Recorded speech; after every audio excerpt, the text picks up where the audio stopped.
Hello, Oscar. Hello. It's nice to have you here. So Oscar is a Club 42 member, which is a group of Prefect ambassadors. Oscar, can you tell a bit more about yourself? Yeah, sure. My name is Oscar Björn. I currently work at Max Burgers, which is a Swedish family-owned burger chain. I've been in the business for about 10 years, doing various data warehouse, business intelligence projects, and that sort of thing. My background is mainly in SQL Server and SSIS and Data Vault, but in the last few years, I've been moving more toward data lakes and Python and dbt and all that good stuff. That's basically me, and I'm located in Sweden, so Oh, that's awesome. How's the weather now in Sweden? it's dark and rainy. Oh yeah, is it the summer there, fall there, or No, summer is ending. It was pretty warm up to a month ago or so. okay, so same here. Yeah.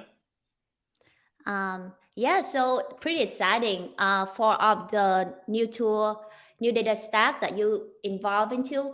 Um, can you tell little bit more about what are your favorite data tools or tools in Um, general? yeah. Of course, I still have a lot of love for C Sharp and Visual Studio, but I don't get to work a lot with them anymore. So Mhm. in our tech stack currently, we're using Snowflake, which we're pretty very happy with. dbt, of course. Prefect is awesome. We what else do we use? We're looking into some data quality tools and such that seem pretty promising, but Mhm. I guess that's our main stack for now. That's awesome. So, is there a reason why you guys are moving into these DBT, Snowflake, and Prefect? Is it because um, there are more use cases that require more sophisticated tool? I think so. I mean, I have only been at Max Burgers for about a year and a half, and we've always used this tech stack at Max. I suppose back in the day when I started out in this business, it was a lot of reporting and traditional business intelligence projects, while currently I'm working more with data science scenarios and real-time streaming and that sort of thing, where I think this tool set makes a lot more sense, especially since most of the data sources are JSON files. It's Mhm. really useful to move away from a traditional database. That's cool. Yeah. So, what made me excited the most when I for our conversation today is to hear more about your workflows and your experience on moving from Prefect 1.0 to 2.0. So, um, can you tell me a little bit more about your experience in that? Yeah, of course. So when I started at Max about a year and a half ago, this environment was already set up. We were already using DBT and Prefect and all that stuff. I think we were on version 0.10 or something. Um, so it wasn't originally built by me, which meant I could kind of get by just, learning how to build a new flow. I never really had to look into all the core foundation that had already been built. So this summer when Prefect 2 was released, I kind of grabbed the opportunity to learn more about the ins and outs of Prefect and to, every other data engineer was on vacation. So it was up to me to figure out how everything worked so I could convert it to Prefect 2 myself. So some of the new stuff I learned was, for example, how logging has changed in Prefect 2 and how the workflow has changed regarding the new deployment CLI and uh, how you build Docker images in kind of a different way. I don't know if Yeah, that's I cool. can't. Re- So, login deployment, and you say like how you deploy Prefect in Docker, right? yeah, So, how? So tell me a little bit more about each. Logging first. logging. Yeah, so we used to have a lot of kind of hacks to get logging working the way we wanted to. I think this may have been changed in a later version of Prefect 1, but when we started using it, um, you had to do all these workarounds if you wanted to get logs work. both locally as well as when they ran in the cloud, whether the logs were being written from tasks or from flows, and so on. So we had this big function of like 100 rows, or Wow. I don't remember what we had to do exactly, but it was a lot of weird stuff. And none of that seems to be required anymore in Prefect 2. So I could just basically rip that code out, and everything was logging as expected. So I think that was a pretty huge improvement. I also started looking into you can use the logging YAML file now to override a lot of details regarding on how regarding how logging is performed. Mhm. I don't know if you've worked with that before or seen that. No, actually, I would like to know more about how you rewrite the logins. Oh, Do you you mean that? do you have like an Sorry. example for how, like, what kind of thing you rewrite for the logins? It seems like you set some sort of custom logins, right? Um, I mean, we had to do that in Prefect 1. We don't have to do that anymore. Oh, that's cool. Okay, so you Yeah. used to do that in Prefect One, to set the custom logins and kind of like write a lot of code enable to logs everything that you want. But it seems like based on what you say with 2.0, it logs a lot of things that you want to log, right? Yeah, exactly. It just seems to work the way I wanted to out of the box. Cool. Is there any unexpected behavior that you found? Sorry, any what behavior? Like with the ability of prefect to log a lot of things that you like, is there anything that you find undesirable? No, not really. It That's seems to cool. work. How about deployment? I'm curious about that the most because we like deployment is like a totally new concept in 2.0. So would love to hear what you think about it. Yeah, I think deployments are great. It was pretty. It took a day or two to really understand all the new concepts. Mhm. But I think it's really powerful, especially since you let you deploy. Uh, I really like this relationship of having multiple deployments for each flow, so you can more easily run. You can tag your deployments, and you can run different types of environments within the same prefect workspace and that sort of thing. It seems very powerful. Cool. So, just so that I like deployment too for the same reason. Um, so for deployment, you can create basically multiple version of the same flow, right? Like different use cases for the same flow. So, just curious. So it seems like, so let's say you have one flow and you have multiple deployments. What are the difference between those deployments? It seems like based on what you say, it's environment, right? Mm. Yeah, Like exactly. Python environment. Um, I think we generally have the same Python environment between Mhm. deployments of the same flow, but we kind of, depending on the deployment, it will run on. We'll have different. They will go into different work queues, so they can be picked up by different agents on different VMs, and they will also use different environment variables for connecting to our dev or test or production servers, that sort of thing. Cool. Um, so how many work queues do you have? How many workflows? How many work queues? Oh, work use. Sorry.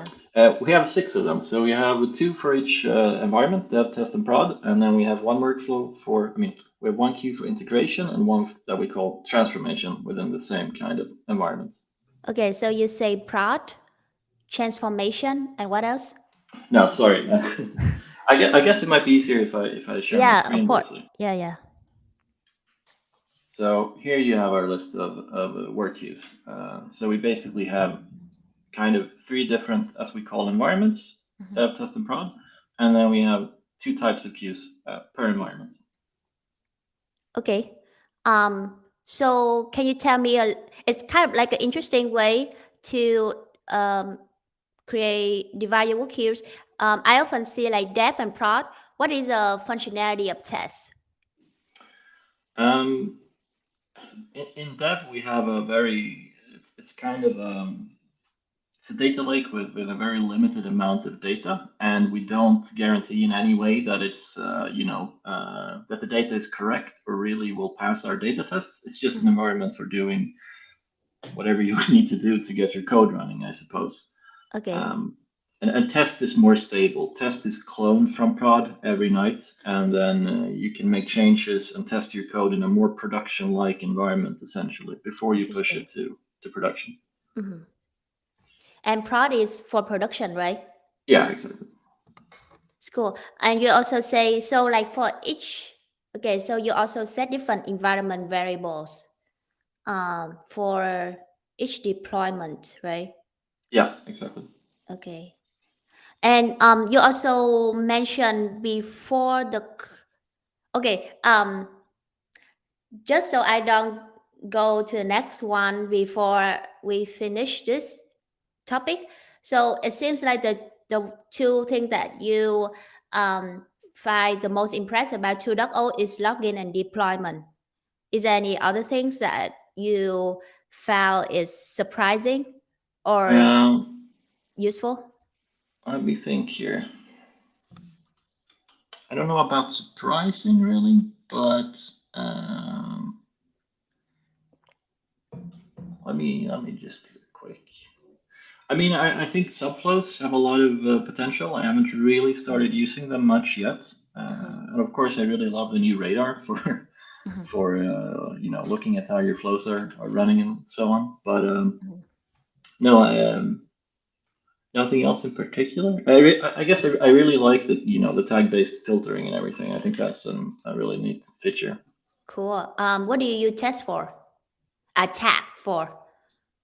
Yeah, so the tags usually we just use, dev and test and integration and such. If I want to see how just the production flows around today, I can just Mhm.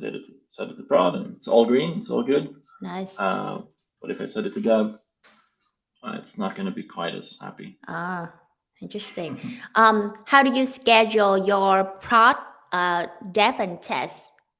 Like, do you schedule them in a different frequency? Yes, we do. We actually, I wrote a little helper in, not a helper. I have a parameter in my flows where I Mhm. can define the schedules using, standard cross syntax. Interesting.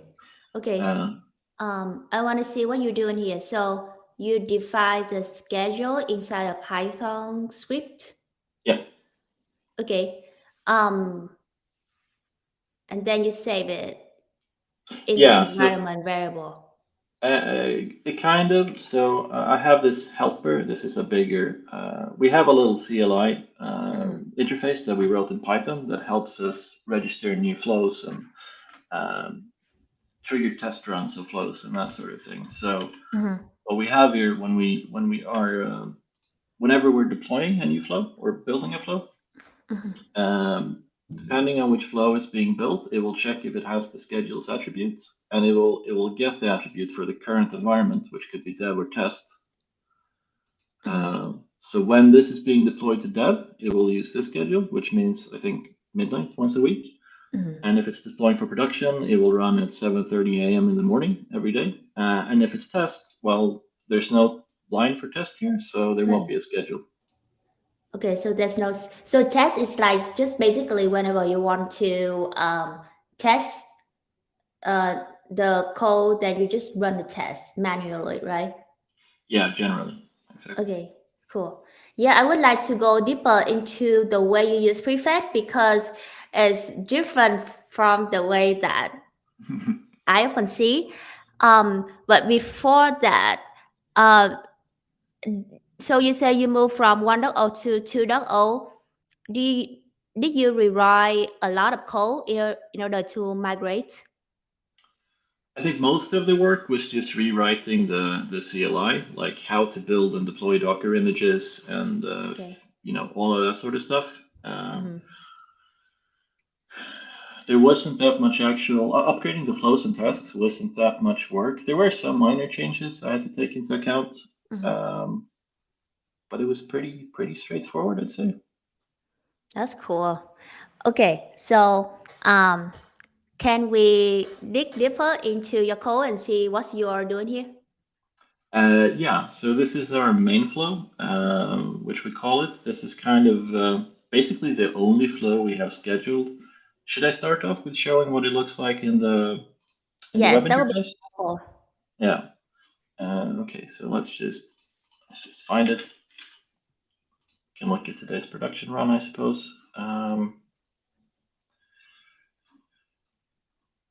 Could have found this a lot faster.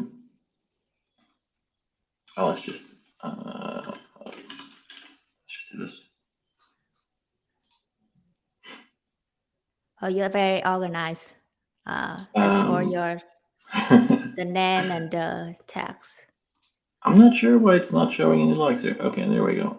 I think I have to zoom out a little bit to get the radar up. Okay.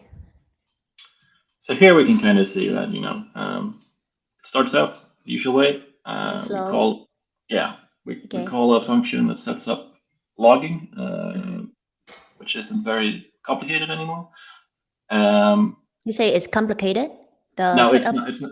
No, Oh, you, it's you not. can do It's very not complicated complicated. anymore. Yeah, Okay. exactly. And then we run our integrations. I want to convert this into subflows, but it's currently being run as a task that actually triggers a deployment. We, Okay. we, we can go more into that. Okay. Maybe we should go into that now, actually. So, Actually, maybe you can go because I think it's good to just get through the overview mm, first, and then we go deeper into one component. yeah. So we run all of the integrations. I think we have about 12 now in production. We have some that we call blocking, where we actually want to, cancel the whole flow run in case one of them fails because they are critical. And then we have some non-blocking flows where we expect Okay. maybe worse data quality or something. So we're not expecting them to always work, and we want to keep going anyway. Okay. Just to make sure, is it is a flow or it is a task? It is a task that runs the deployment using the Cloud API. Okay. Okay. Um. So it's not a subflow. Okay. So cool. So you have flow raw to something something. Um. Yeah. So first all the integrations run, they just drop the data in our data lake. Then we start loading our layers. After our raw is kind of what we call just, the JSON files or XML files that we extract from the source systems. Mhm. And beyond raw, we have harmonized, cleansed, and curated. And I don't know if everyone is familiar with these terms. Some people call them bronze, silver, and gold tables. Maybe that Okay. makes more sense. It's just different levels of data cleansing, basically. Okay. Awesome. Um, And then at the end, you um do some tests, I guess. Oh, what do yeah, you? Okay. we use dbt to test our cleanse layer here. I think we Uh, have about 260 tests in dbt right now. wow. So, we do the usual check that values that aren't supposed to be null aren't null, check for unique constraint violations, but we also have more data specific Mhm. tasks, like does the amount of sales receipts add up to what we're expecting, that sort of thing. Okay. And then we run our final layer, which is called curated, which is basically like a mark layer with fact tables and dimensions. And after that, we trigger, we don't only do data science here, we do Power BI reports. So we refresh the Mhm. Power BI reports, we run an extra test in curated, and we export some files. Okay. What does a flow cleanse to curated do? Flow cleanse to curated is basically just running your DBT model. Okay. Cool. Yeah. Okay. Awesome. So now, can you show us Yep. the task that triggers a deployment? I Yeah. don't is it right? Task that Yeah. triggers deployment. Okay. Yeah, it is. So the reason we're not using subflows is kind of twofold. I'm not an expert on subflows, obviously, since I haven't used them Mhm. yet, but I Okay. get the expression you can't run multiple at once. They are uh, they're meant to be runs in sync or in sequence, I suppose. Um, and Okay. it, You want to uh, use it like in parallel, right? yeah, Seems like exactly. okay. And the other thing is that subflows run in the same Docker environment as the parent flow, and on the same Okay. agent, which I don't want to do in this case because I have one agent running my main flow here, and then I want to run the subflows on my integration agent. And depending, not my subflows, sorry, my integration flows. And depending on which integration flow it is, I want to have a different Docker environment. Interesting. I mean, you could create, seeing the subflow is a flow anyway, you could just create a deployment for your subflow, right? Uh, yes, exactly, and that is what I've done. So all these subflows do have the deployments. Okay. Okay. Um, The subflow in your case is okay. So run deployment. Can you show me the run deployment? Is it okay, it is a task. yeah, so this description is pretty on.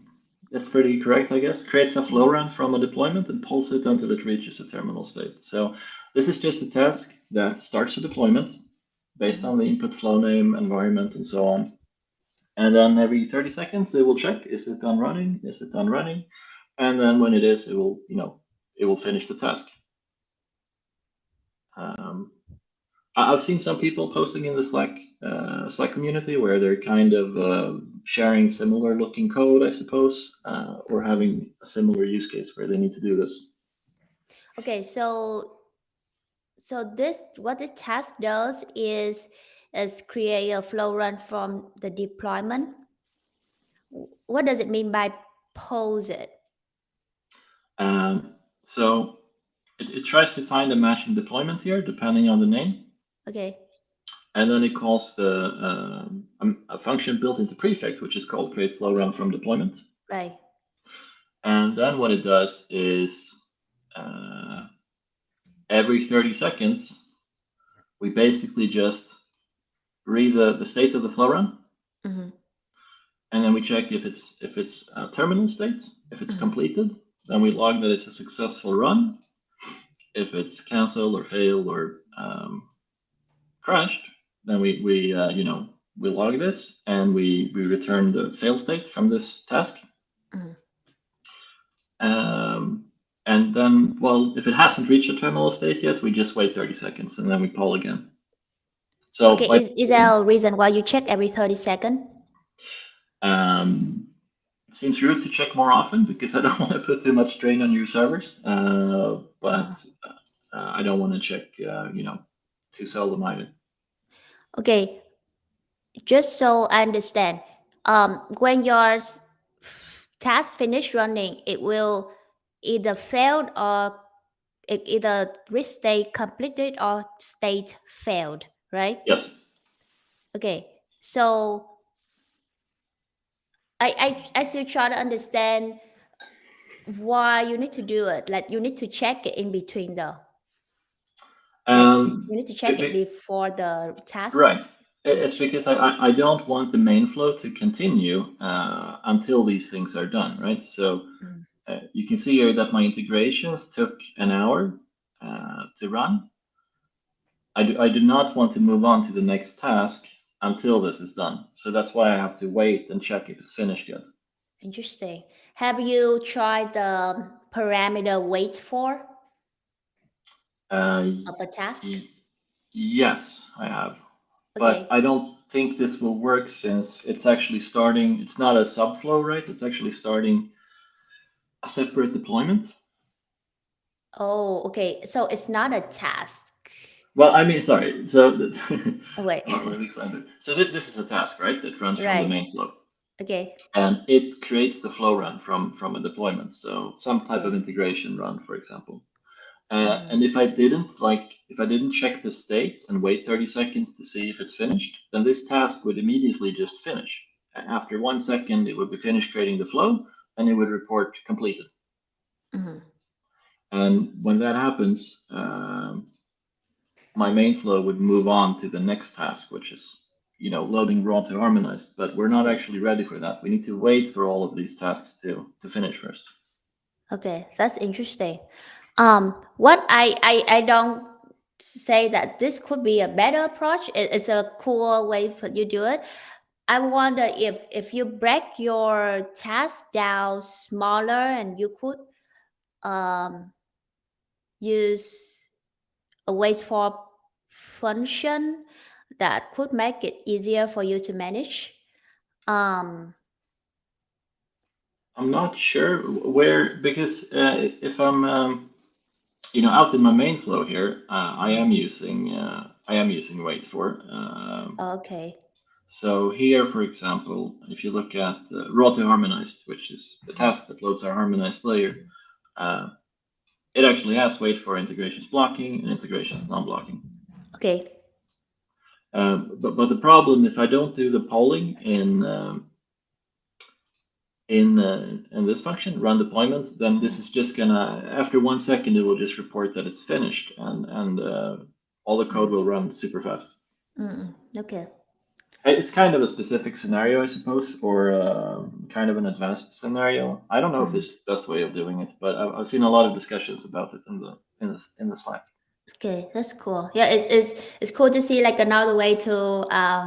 I guess I never encountered this specific use case, so it's kind of cool to see how you tackle it. So you also mentioned earlier that you have, yeah, as I can see here, you have integration blocking task and integration non-blocking task. What's the difference between the two? Blocking just means that I want to. Uh, all of these integrations need to run. They're critical. They come from our point of sale system, for example, or our logistic systems. It's data we need. If we don't get this data into the data lake, then there's no point in even retraining our models or deploying any new Power BI updates today. Okay. And non-blocking means it's just not critical. It's not an important source system. Okay. So yeah, when I say integration, I mean basically a flow that loads data from a source system to our data lake. Interesting. Yeah, your non-blocking task and blocking task, it seems like a flow to me. Yeah, It's like a because it do a lot of things inside it, right? it seems like they are flows and they probably should be subflows, but the problem is that I want to run them in a different Docker environment compared to my main flow. Okay.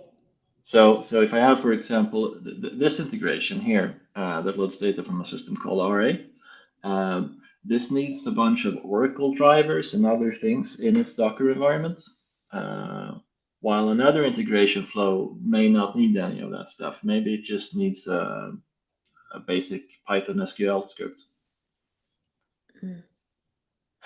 Okay. And you say you run the entire. So for each task, you run in. No, no, no. For run deployment with options, run deployment with options allows you to run it in different environment, Docker environment, right? All I use with options for is to override the name of the task. Okay. Because by default, if you just run a task, it will have, in the interface, it will list the name of the task, basically, what you've named it, right? But in this case, I wanted to have different names, even though it's technically the same task running, right? This is the one called run deployment, and this is the one called run deployment. But here I give them unique names. That's the only reason for Okay. with options. Okay, that's interesting. Yeah.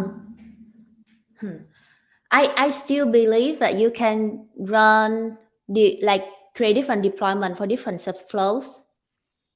Mhm. Is that what you say? Like you cannot create different No, like deployments of different subflows, or they are different deployments because when this function called run deployment, it takes the name of the flow.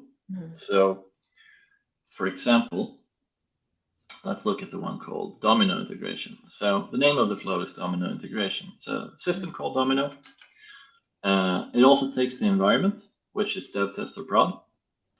And when it is trying to find the deployment ID that we want to run, it iterates over all the deployment names in our cloud instance, and it tries to match one that has the flow name, which is domino, within parentheses, the environment name.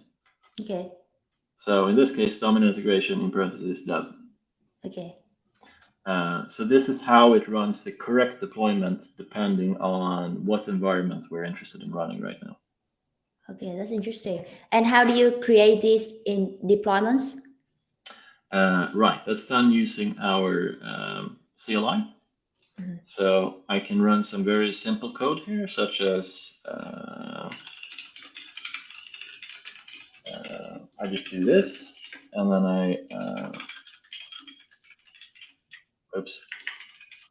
this is all I have to type, and it will basically do everything for me. It will start by setting up the Docker image, basically. I'm using the Docker library for Python, the Mhm. package, I suppose. It's an old C# habit calling it a library.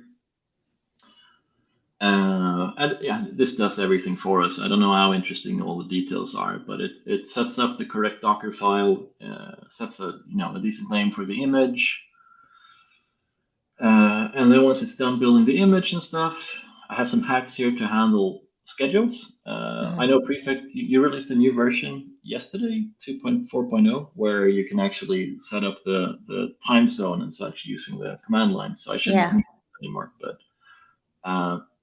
and then I basically build my deployment command. So build. Uh, okay. So you Yeah. run the okay. You so okay. Can you go back? So this Yeah. command will run inside the Docker. Um, when you build a Docker container, it will run that command, right? No, this command runs outside. So when we get to here, the Docker command is the Docker image has already been built, and now we just have to build a deployment. Okay. Okay. And Cool. this might seem a bit backwards because we're in Python and we're calling the prefix CLI. But Mhm. I mean, I built this about 6 weeks ago, and at that point, you couldn't do this through Python yet in Prefect. That makes sense. Like I can see how like first of all you go from 1.0 to 2.0, so you need to like you already build a bunch of things. For Yeah, 1.0, so you migrate that, so you like a kind of like adopting the new way of doing it, but still keep some yeah, previous yeah.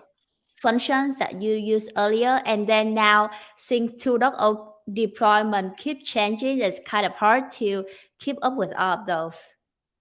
Exactly. Yeah. So this is how I had to handle time zones before. After I did a deployment build, I had to actually open the YAML file and I had to replace time zone null with time zone Europe Okay. Stockholm.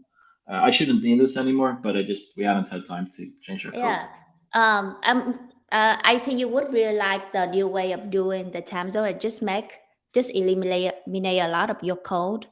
Yeah. Uh, but yeah, I'm I'm actually curious to learn more, but I think we run out of time. Okay. So but I'm very um excited for and I learned a lot from what you showed me today. Okay. I hope I didn't scare you off with all the weird Nope. subflow handling. It's kind of interesting to see the use case and how you use prefect. Great. Yeah, okay. So that's it for today, and thank you for joining. Thank you for having me. Have a nice day. You too. Bye.